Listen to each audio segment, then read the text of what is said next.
माझं हेच म्हणणं आहे, महिला आयोगाचे अध्यक्ष बनवत असताना माजी पोलीस अधिकारी, न्यायाधीश, माजी महिला अधिकारी, IAS असू द्या, नाही तर महाराष्ट्र कॅडर, नाही तर महाराष्ट्र MPSCच्या एखाद्या व्यक्तीला ज्याचा थोडासा बॅकग्राऊंड चेक करून कुठल्याही राजकीय पक्षाबरोबर त्यांचे संबंध नसावेत अशा व्यक्तीला जर तिथं बसवलं तरच महिलांना न्याय तिथे मिळू शकतं. नजीकच्या काळामध्ये, खास करून गेल्या 10 वर्षामध्ये आपण जर बघितलं तर तिथे असणारे जे अध्यक्ष आहेत, तिथे असणारे जे पदाधिकारी आहेत, स्वतः आपण एका पक्षातला असल्यामुळे त्यांना असं कुठेतरी वाटतं की महिला आयोग सुद्धा आपल्या पक्षाची एक अजून एक्सटेंडेड बॉडी आहे आणि त्या महिला आयोगाला पक्षाचंच एक डिपार्टमेंट असल्यासारखं जर कोणी चालवत असेल तर ते योग्य ठरणार नाही.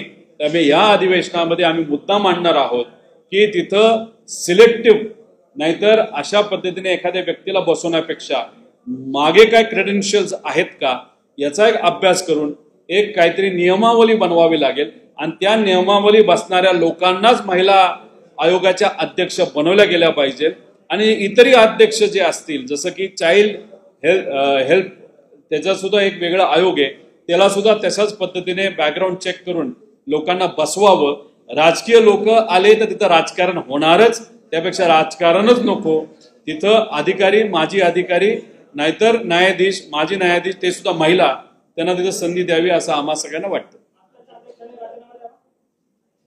राजीनामा घ्यायचा नाही घ्यायचा आजच्या प्रक्रियेप्रमाणे सत्ताधाऱ्यांचा तो विषय आहे. पण ज्या पद्धतीने काही गोष्टी गेल्या काही काळामध्ये झालेल्या आहेत, जिथं खऱ्या अर्थाने भूमिका घ्यायची जरूरत होती तिथं अध्यक्षांनी दुर्दैवाने भूमिका घेतली नाही. पक्षाची भूमिका पहिली बघितली.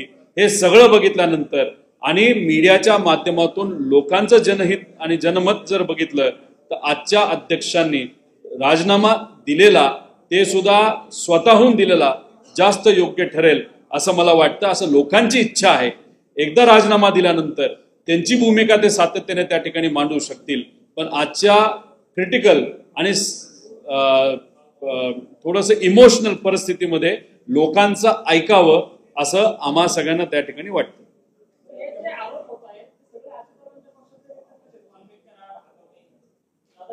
जे चुकले ते चुकले, त्यांच्यावर कारवाई झालीच पाहिजे.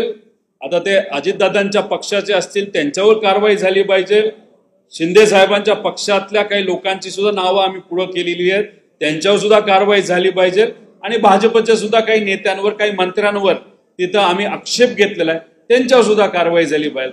आमची भूमिका तिन्ही पक्षाच्या बाबतीतली आहे.